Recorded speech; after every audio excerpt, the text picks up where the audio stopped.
திருச்சிற்றம்பலம். நோயற்ற வாழ்வே குறைவற்ற செல்வம். ஒரு மனிதன் சந்தோஷமாக இந்த பிறவிக் கடலை தாண்ட வேண்டுமானால் முதலில் கடவுளின் அனுகிரகம் வேண்டும். இரண்டாவது, உடல் ஆரோக்கியமாக இருக்க வேண்டும்.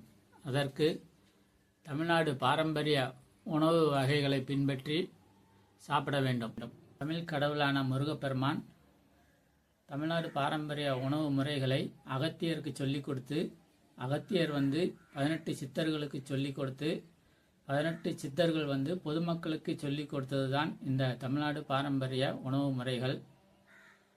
ஆண்டு முழுவதும் பனிக்காலம், வெயில் காலம், மழைக்காலம், காற்றடி காலம் என 4 காலங்களிலும் பயன்படுத்த ஏற்றவாறு இந்த தமிழ்நாடு பாரம்பரிய உணவு அமைந்துள்ளது. ஆகவே தமிழ்நாடு பாரம்பரிய உணவு முறைகளை பின்பற்றி பயன்படுத்தி கொள்ளுமாறு கேட்டுக்கொள்கிறோம். வெண்டைக்காய் சாம்பாருக்கு தேங்காய் எண்ணெய் ஊற்றிக்கிறேன்.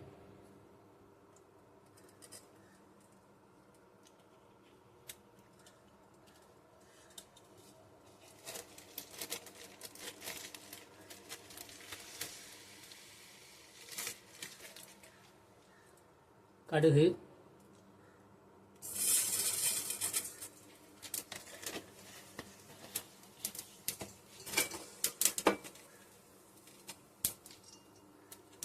கடுகு பொரிஞ்சதும் வெந்தயம்,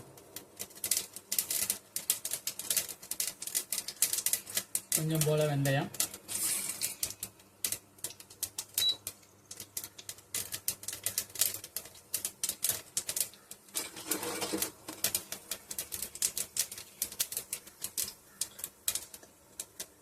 வெண்டைக்காய் உப்பு தண்ணியில் அரை மணி நேரம் ஊற வச்சு கழுவி கட் பண்ணி 4 மணி நேரம் வெயிலில் காய வச்சது.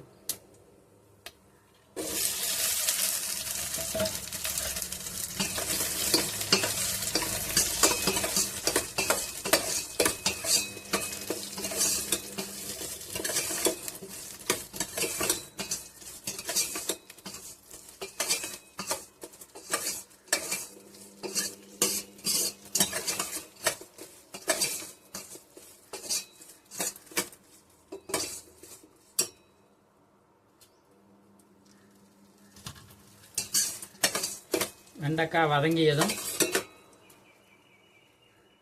கருவேப்பிலை, கொத்தமல்லி தழை, சின்ன வெங்காயம் 2 கட் பண்ணது,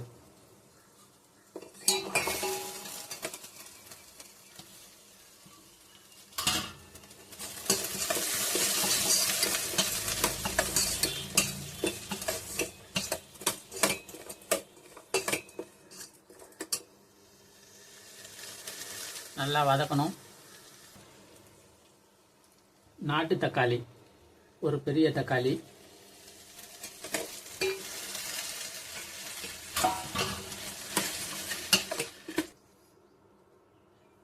மஞ்சள் 1/4 ஸ்பூனு,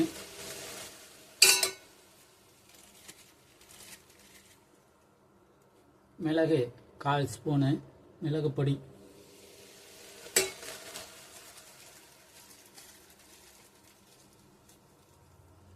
மல்லி 1/2 ஸ்பூனு மல்லிப்பொடி,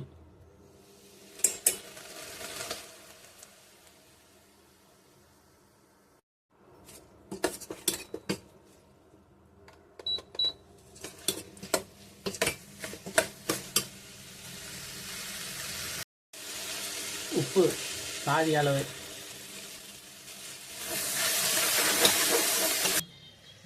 தோலோட உள்ள துவரம்பருப்பு, அதில் மஞ்சள் பெருங்காயம் இட்டு வேக வச்சு மிக்சியில் போட்டு 2 கொத்து கருவேப்பிலை அதில் போட்டு அரைச்சி எடுத்த துவரம்பருப்பு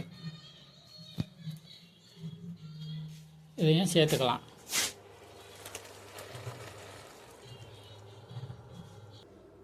தேவையான அளவு தண்ணீர்.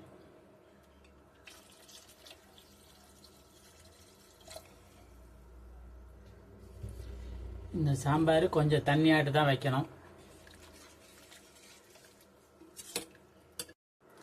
ஏற்கனவே பாதி உப்பு போட்டிருக்கோம், இப்போ பாதி உப்பு போடுறோம்.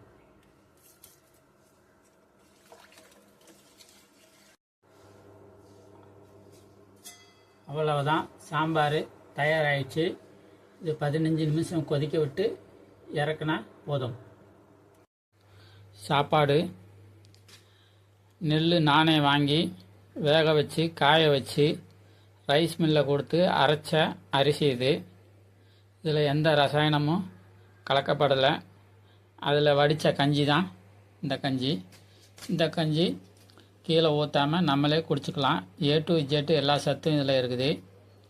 கடையில் வாங்குகிற அரிசியில் நம்ம கஞ்சியை வடித்து குடிக்கக்கூடாது.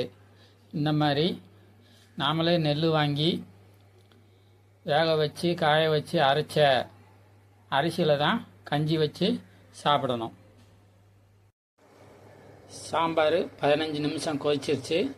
இப்போ ஸ்டவ்வை ஆஃப் பண்ணிடலாம். நான் வெண்டைக்காய் சாம்பாருக்கு தேங்காய் எண்ணெய் தான் பயன்படுத்தியிருக்கேன். இது தேங்காய் வெயிலில் காய வச்சு செக்கில் ஆட்டி எடுத்துகிட்டு வந்த தேங்காய் எண்ணெய். இதுதான் நம்ம சாம்பாருக்கு பயன்படுத்தியிருக்கோம். இதுபோல் பாரம்பரிய முறைப்படி சாம்பார் வச்சு சாப்பிட்டிங்கன்னா சர்க்கரை நோய் முதல் கொண்டு எந்த நோயும் வராது. அப்படியும் சர்க்கரை நோய் வந்திருந்தால் கூட குணமாயிரும். சாம்பாரில் வரமிளகா போடலை, அதற்கு பதிலாக மிளகுத்தூள் போட்டிருக்கு. வெளிநாட்டு புளியும் பயன்படுத்தலை, அதற்கு பதிலாக நாட்டு தக்காளி போட்டிருக்கு. யாரேனும் நமது அறக்கட்டளைக்கு உதவி செய்ய நினைத்தால் உதவி செய்யலாம். வரி விலக்கு உண்டு.